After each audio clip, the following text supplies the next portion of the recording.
Okay, students, after a short break, now the principle of the burden of proof. So it is theoretically the basis is divided in two parts. Number one, the concept of honest probandi, which means the obligation to prove an assertion or allegation that one makes the burden of proof. So another is the factum probena, so which means fact after offered in evidence as proof of another fact. So these are the two principal burden of proof, and which actually meaning that therefore the together how to prove facts, and who shall prove and who shall prove and to what extent. Burden of proof is constant. Honest shifts, as earlier we have discussed that burden of proof always lies constant. It will not it will never shift. So initially one party has to prove the onus, it lies on that party. It will never shift. Burden initially lies on that party who will assert it. So it consists and means that what is to be proved is fixed, that is the burden is constant, and who shall prove that is to be decided. कि अब इसको prove किसने करना है, that thing will be decided. This liabilities and responsibilities to prove the fact is known as the onus, which means also burden, which shifts from shoulder of one party to shoulder of the another party. Burden of proof is always constant because it has reference to ingredients and concepts, while onus shifts from shoulder to shoulder. The rule of burden of proof in civil and criminal cases is different nature. In civil proceedings, the party who alleges certain things must prove this case, but proving beyond the doubt is not necessary. In criminal cases, however, the guilt of the accused is to be proved beyond the reasonable doubts. Otherwise, the accused gets benefits of doubt. So, cardinal important rule as to the burden of proof, section 117, 118, and 119 of the law of evidence Qanun Shahadat provides three type of cardinal rules as burden of proof. One is जो है burden beyond the reasonable doubt, which create the benefit of the doubt, which will favor the accused. So in criminal litigation, जो है burden always lies on the shoulder of prosecutor. It never shifts. There's a one exception which we will discuss later on. But in civil cases, जो है, which we have already discussed, के burden always shift shoulder to shoulder, depend upon the how burden will shift, how burden will prove initially. So the meaning burden of proof refers to the duty of party making a claim to prove that claim is true. The phrase is most commonly used in the context of criminal trials, where the defendant, the party charged with a crime, is presumed innocent until proven guilty. So the expression means two different things. Firstly, it means sometimes that a party is required to prove an allegation before the judgment can be given on its favor. Secondly, it also means that a contending or disputed issue, one of the two contending party has to produce evidence. The burden of proof is of importance where the party who allege the fact is unable to give any proof which validates the allegation, may eventually fails. So, burden, what we have discussed, what we have learned in these two slides are that what is the burden of proof, what is the onus. So एक चीज तो common है कि जो है burden जो है, which actually which party has to prove that burden, that party assert, that party desire from the court to give him relief. ठीक है ना. तो ये बर्डन जो है क्रिमिनल लॉ में always lies on the shoulder of जो है वो जो है prosecution, but in civil that burden become onus which shift shoulder to shoulder. Initially जो बर्डन उस पार्टी पे होता है जो असर्ट करती है. One thing has assert by one party, deny by another party, but not burden will not shift on that party which will deny. उस burden lies on that party which actually assert जो है वो fact को assert करती है. So the meanings which we have already discussed, ये slides अब आ जाए 18, ये जो हमने अभी ऑनर्स को डिस्कस किया, दैट एक्चुअली 100 आर्टिकल 118 जो है उसको हमने डिस्कस किया। The exposition of the article जो है, the burden of proof is used in two different senses. इसके दो डिफरेंट सेंसेस थे। Number one, the burden of proof is a matter of law and pleadings. एक तो burden जो है a matter of law है, दूसरा है pleadings. And the burden of proof is matter of adducing evidence is also called the onus, and the that is the subtle distinction between burden of proof and the onus of proof, which we explained in the जो है ये case एक IR का AIR का case law है, जिसमें इसको detail में डिस्कस किया गया है। What is the burden of proof, what is the onus of proof. The first one is the burden to prove the main contention of the party requesting the action of the court, while the second one is the burden to produce actual evidence. The first one is the constant and is always upon the claimant, but the second one shifts to the other party is and when one party successfully produce evidence supporting its case. For example, in a case where A is suing B for the payment of his services, the burden of proof as matter of law is upon A to prove that he provided services for which B has not paid. But if B claims that the services are not up to the mark, the onus of burden is adducing evidence shifts to B to prove the deficiency in services. So further, if upon providing such evidence, A claims that the services were provided as negotiated in the contract, the onus again shifts to A to prove that the services meet the quality as specified in the contract. So the burden must be strictly discharged. In other words, the plaintiff, in order to succeed, must put the court in possession of the legal satisfactory evidence, and it will not enough to point to matter of suspicion or even to plausible presumption.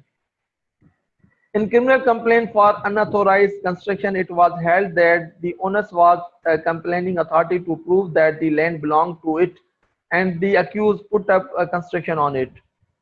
So in a divorce case, it was shown that a letter was written by the wife advocate to the husband making allegation that he was living in an adulterous life. The wife pleaded that such part of the letter was written without her instruction. It was held that the burden of proof was on her to prove this fact. So these are the three different cases in criminal, in family, in civil law, which actually elaborate the how to shift the burden and who will prove the burden. So, and there are 2 points. One is pleadings, which contain the facts, another the law. तो initially law जो है, जिस तरह हमने एक services का एक example था वो डिस्कस किया कि एक person give services to be but be denying the services, जो है यहाँ be accept the services but services was not up to the mark. तो देन हु विल, अगर सर्विसेज डिनाइड करता है तो इनिशियली जो है जिसने सर्विसेज दी है उसको प्रूव करनी है कि उसने सर्विसेज दी है। अगर सेकंड पार्टी कहती है सर्विसेज तो आई है लेकिन अप टू मार्क नहीं है, तो अब बी को प्रूव करना है कि वो सर्विसेज जो है वो उसकी कॉन्ट्रैक्ट के मुताबिक नहीं है। तो ये बर्डन होते हैं जिसको हम कहते हैं ओनस ऑफ प्रूफ, जो है always shift shoulder to shoulder. तो ये तो आर्टिकल 118 था, लेकिन ये नेक्स्ट आर्टिकल जो है 119, burden of proof as to the particular fact. The burden of proof as to any particular fact lies on that person who wishes the court to believe in its existence unless it is provided by any law that the proof of that fact shall lie on a particular person. So what does it mean? One illustration which actually explains the meaning of that article: A prosecutes B for the theft and wishes the court to believe that B admitted the theft to C. A must prove the admission. अब ए ने जो है B के खिलाफ एक accusation लगाया है कि बी ने चोरी की है, जो सी के सामने उसने एडमिट किया है। अब ए ने प्रूव करना है उस एडमिशन को कि वाकई बी ने ये सी के सामने एडमिट किया या नहीं। तो अब बी क्या है? B wishes the court to believe that at the time in question he was elsewhere, he must. अब बी ने जो कहा है कि जब ये थेफ्ट हुई थी तो इसने प्ली ऑफ अलीबा है जो है डिफेंस प्ली ले ली। अब उस डिफेंस प्ली को बी ने प्रूव करना है कि he was at that time he was not present when crime was committed. The principle of article 119 is that whenever a party wishes is the court to believe and act upon the existence of fact, burden lies upon him to prove that fact. If party wishes to the court to believe that his opponent has admitted a fact, burden lies upon him to prove that the fact of the admission. So what is the exposition of those articles? The article section amplifies the general rule laid down in B1 Article 117. It differs from Article 117 by Article number 117. The party has to prove the whole of the facts which he alleges to entitle him to judgment when the burden of proof on him. But in this article provides for the proof of someone particular fact. The accused wishes to prove a particular fact, his plea of alibi, for instance, he must prove it. So if the prosecutor wishes to prove a particular fact not by independent oral testimony but by the isolated fact of accused admission, or if he wishes to throw that is as an additional fact, he must prove it. So a person who claimed that his license could not have been revoked without notice, the burden was held to be upon him to prove that fact. So onus to prove payment of rent lies on the tenant, and mere oral testimony is not sufficient for discharging the onus. So examination, the plaintiff categorically averred in his plaint that the mortgage amount had been tendered to the defendant as also on her husband. The defendant denied it. The court said that having regard to the particular fact and circumstances of the case, she should have supported her denial by getting herself testifying on examine. The proof of alibi, the burden of proving the plea of alibi is on the accused person. His evidence in this case was contradictory and also not supported by any reasoning. The order rejecting the plea of alibi was held to be proper.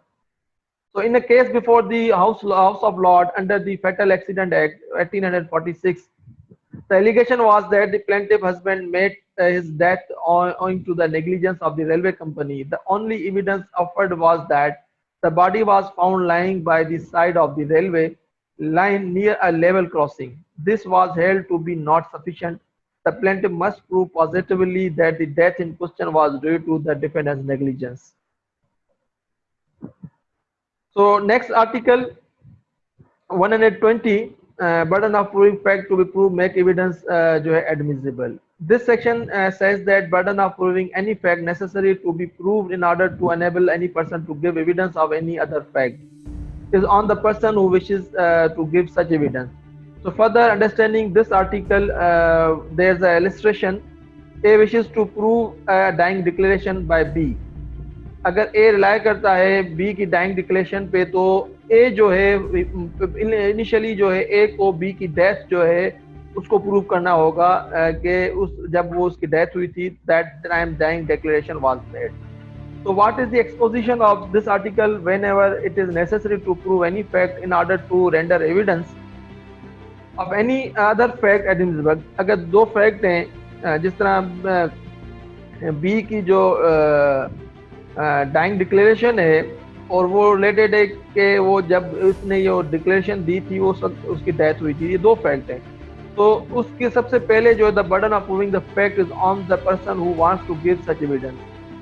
The illustration explains the meaning of the article. A person seeking to recover possession has to prove that he was dispossessed within the 12 years.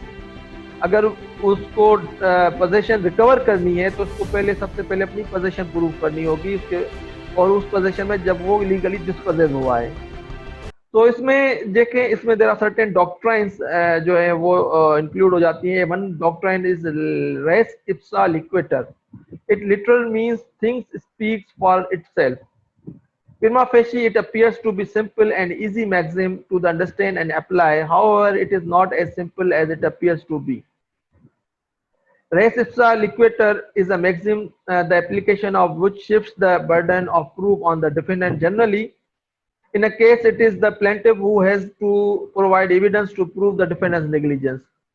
The illustration explains the meaning of the doctrine. Where the vehicle suddenly went off the road, overturned, and killed the victim, doctrine of res ipsa liquidator was attracted and onus was shifted from the claimant to driver to prove his non-negligence or vigilance. So now next in this article जो है हमने 100 article जो है 117, 18, 19 जो है वो all are similar meaning के burden जो है always lies on claimant और जो है जो assert करता है, लेकिन 118 जो है इसमें जो है certain जो है slide जो है वो different है, और 19 जो है इसमें देयर आर टू फैक्ट्स जो है 19 भी उससे स्लाइटली डिफरेंट जो है सेंस जो है वी हैव डिस्कस। 18 में दो सेंसेस थे, लेकिन जो उसकी दो एक्सेप्शंस है आर्टिकल 120 और आर्टिकल 121। आर्टिकल 120 में अगर कोई निग्लिजेंस किसी को प्रूव करनी है और वो विजिलेंट था तो उसकी हमने एविडेंस जो है इसको हमने उसमें दो फैक्ट होते हैं, और जो इनिशियल फैक्ट जिस पे ये दूसरा फैक्ट जो है वो उसका स्ट्रक्चर प्रूव होगा, तो इनिशियल एक fact has to be prove by the party. जो 21 आर्टिकल 21 जो है that is very much important and very much उस आर्टिकल जो 121 it is very important and very जो है सिंपल आर्टिकल है। आपने जो है पाकिस्तान पेनल कोड में सेक्शन 76 से सेक्शन 106 तक जो है जनरल एक्सेप्शंस पढ़े होंगे कि उसमें कुछ डिफेंस होता है जो अगर कोई क्राइम हो जाए और क्राइम होने की वजह की जो डिफेंस है वो 76 से 106 में डिफाइंड है, वो क्राइम नहीं होता। तो इस तरह का जो बर्डन है वो फिर प्रोसिक्यूशन ने नहीं प्रूव करना, जो वो डिफेंस लेगा, जो डिफेंस प्ली के जो जिस तरह किसी का मर्डर कर दिया इन सेल्फ डिफेंस या प्रॉपर्टी के डिफेंस में, तो वो उसको प्रूव करना होगा उस अक्यूज को जो उसको लेता है। तो आर्टिकल 121 यही कहता है कि burden of proving the case of accuse come within the exceptions. The section reads that when a person is accused of any offense, the burden of proving the existence of circumstances bringing the case within the any of the general exceptions in the penal code, Pakistan Penal Code, or within any special exception or proviso contained in any other part of the same code or any law defining the offense is upon him, and the court shall presume the absence of such circumstances.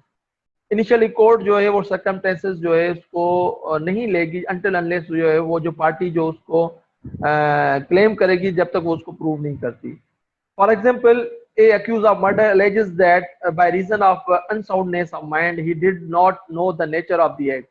The burden of proof is on A. अब A जो है इसको prove करना होगा कि at that time he was unsoundness जो है उसकी वजह से उसके बियॉन्ड कंट्रोल था वो एक्ट उसने परफॉर्म किया। A accused of murder alleges that by grave and sudden provocation he was deprived of the power of self-control. The burden of proof is on A. तो जो भी जनरल एक्सेप्शंस हैं initially वो जो है absence रहेंगे until unless जो Clement उसको प्रूव नहीं करेगा।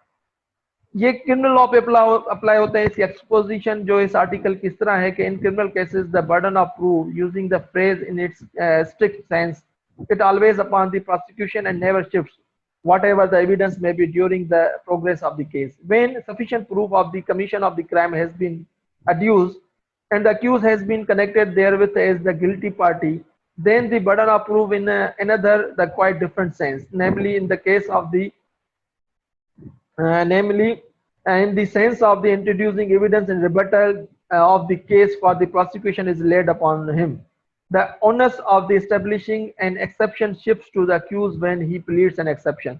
When accused जो है initially prosecution ने establish कर दिया crime has been committed by that accused, then accused person will take any exception. अगर वो plead not guilty करता है तो अदर उसमें तो फिर prosecution ने prove करना है।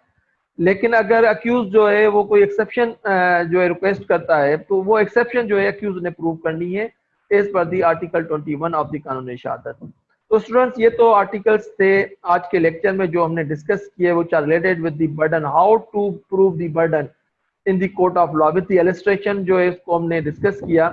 अब now if you have any question me you may ask, अगर आपको कोई क्वेश्चन है तो आप पूछ सकते हैं। देयर आफ्टर जो है उसके बाद फिर आपकी एक असेसमेंट होगी। जो दोनों ये सेकंड सेशन था जो हमने लेक्चर का, फर्स्ट सेशन जो है एक असेसमेंट आपकी जो है वो मैंने जो है कंडक्ट की। अब इसके बाद दूसरी, अब इन ऑर्डर टू ये असेसमेंट क्यों जरूरी है कि in order to get the feedback from you के how much you have understand today's lecture.